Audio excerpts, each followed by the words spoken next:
cell वाला आंदा पिया ਇਹਦੇ ਕੋਲ ਇੱਕ ਚੀਜ਼ ਲਵਣੀ ਆ ਇਹਦੇ ਕੋਲ ਰੇਟ ਸ਼ੇਟ ਪੁੱਛਨੇ ਆ ਕਿ ਕੋਈ ਸਾਡਾ ਸ਼ਰਮ ਮਜ਼ਾਕ ਕਰੇਂਦਾ ਕਿ ਕੋਈ ਨਾ अस्सलाम वालेकुम साजी वालेकुम सलाम भाई जी क्या हाल है ठीक हो तबीयत भी ठीक है ठीक ठाक शुक्र जी कैसे कैसे लाई बता हर चीज वदी तुसी के खिलानी माशाल्लाह मैं तो एक लवनी आई ले लो दो दाली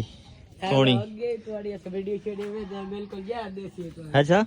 वीडियो शेडियो में मेरा वे देख लो था ये सही भी खेली है चल माशाल्लाह मजा आंदा को नहीं मजा आंदा नहीं मजा बहुत अच्छी बना रहे हो देसी माहौल होंदा चलो एक साइड दिला बड़े दिन बाद चक्कर लाए अच्छा हफ्ते बाद ये साड़ी ला के जाना अच्छा चलो माशाल्लाह के ना के तेरा मेरा नाम तसव्वुर अब्बास है किथे गा रही है मेरा भाई और को ले पौनी लवनी आई कितने देना बंदा वैसे परचून रूटीन है तू तो 100 दी भी कहंदे तवाने 80 रुपए दी मिले 80 रुपए दी चेक करो जी साडा उस्ताद और हया की था 20 रुपए मोहब्बत की थी वाह भाई तेरी मोहब्बत का शुक्रिया ए पौनी रख लेने हम तेरे को पहले एक दो कुछ देख लवा और ये कप लई बता ए डब्बे कितना अर्सा हो गया या काम करे ने 4-5 साल हो गए 4-5 साल हो गए स्कूल कितनी पढ़े तकरीबन 8 पढ़े 8 पढ़े हूं चलो माशाल्लाह जी अल्लाह तेरे के कारोबार है जनाब शुक्र अल्हम्दुलिल्लाह ठीक हो अल्हम्दुलिल्लाह आ साजी भाई और मेरे को खलो तो सवार ना देते तो सवार भाई और ये बड़े अरसे तो काम करें पैन मतलब तुहान ये चीज दिखावन दा मकसद है वीडियो में तो बना के दिखांदा पिया भाई देखो मेहनत तुस बच्चे दी चेक करो मतलब अपना काम कीती वदा अपना हक हलाल दी रोजी खमांदा मां प्यो नु वालदैन नु अपने हक हलाल दी रोजी देंदा भाई और को पूछने आ भाई तुम्हारा घर किथे ते कितना अरसा हो गया ने ये काम करे ने स्कूल कितनी पढ़या सुना भाई सुनया जी घर किथे मेरे घर थे मानते थई माले तो चलो माशाल्लाह स्कूल कितनी पढ़या हूं 8 पढ़े कितने अरसे तू ये काम करेंदा पिया तकरीबन 4-5 साल हो गए 4-5 साल हो गए जी माशाल्लाह ये तजार बड़ा अच्छा काम है तेरा चलो स्कूल ना पढ़या ता अपनी हक हलाल दी रोजी कमांदा वदा दोपे मी झाड़े मतलब अपने रोजी कमांदा वदा बैठा ना या माल की तुलाया आंदा ना मोड़ माल जंगू 18,000 जी 18,000 जंगू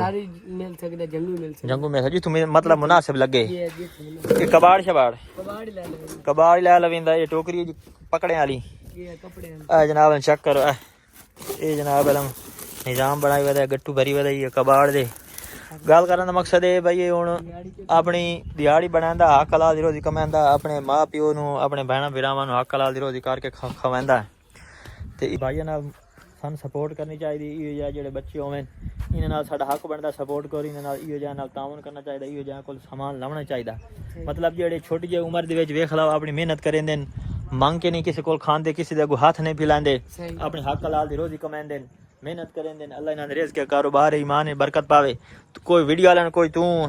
रोजी दोबारा कोई कमेंट्स या कोई पैगाम देना चाहना वीडियो वाला कोई तू पैगाम देना चाहना इयो भाई अपनी हर कोई हर हक हलाल दी रोजी खावे करके खावे भाई जेड़े करना हक हलाल दे करना कंडे बेईमानी आज कल करेंदे हां ओ नहीं करनी कहानी यानी अच्छी जेड़ा वजन होवे वो दे सीना का हां ए कुरैशी साहब किधर जा रहे हो खलो ब्रेक मार ये 4x4 तू बजाई वाना क्या चलाई बता कुतरा चाहिए बता अस्सलाम वालेकुम ये 4x4 है जी हां कोई नहीं ये नाश्ता करें खलो दी क्या करें खलो दी ये आता नाश्ता कौन कीता आता ही वदी सिंपल मॉड आराम कर यार अच्छा बढ़िया खम दी वदी नाश्ता तो हूं करावना अच्छा ना तो करावना वाह कुरैशी वाह अच्छा कुरैशी साहब ये दसो भाई कौन है मस्जिद को टाइम कोई नहीं देंदे मस्जिद दिसा इंशाल्लाह वेखे ये बच्चा तेरे नाल दा वेख ला मेहनत करेंदा अपना तू नहीं कुरैशी साहब और बड़े अच्छे बंदे नहीं मेहनत करें क्या चले वदा खविखा ए कुतरा लई वदा अच्छा चारा या आ चेक करो जी ये चारा ही नहीं जुत्ती सीधी जुत्ती सीधी पाई बता यार इन्हें बाल बना तेज वे के ये था नहीं चपल बनाई करो वाह भाई वाह एडी गाली कहानी कुरैशी और सुना कोई वीडियो वाले में पैगाम देना चाहना तो गल कर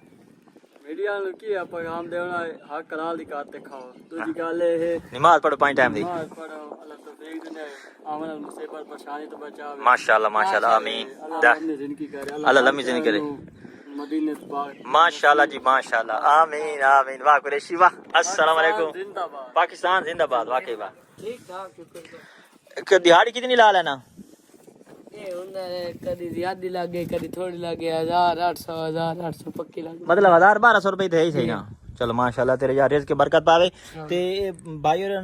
मुलाकात करके मैंने बड़ा अच्छा लगा है ते इन्हां को इंटरव्यू लाया के भी मैंने बड़ा अच्छा लगा भाई ये अपना काम करके खांदे वदे अपना निजाम बनाई वदे भैया इन्हां भाई और को हर चीज मिलती है कप वेख लो ये डब्बे वेख लो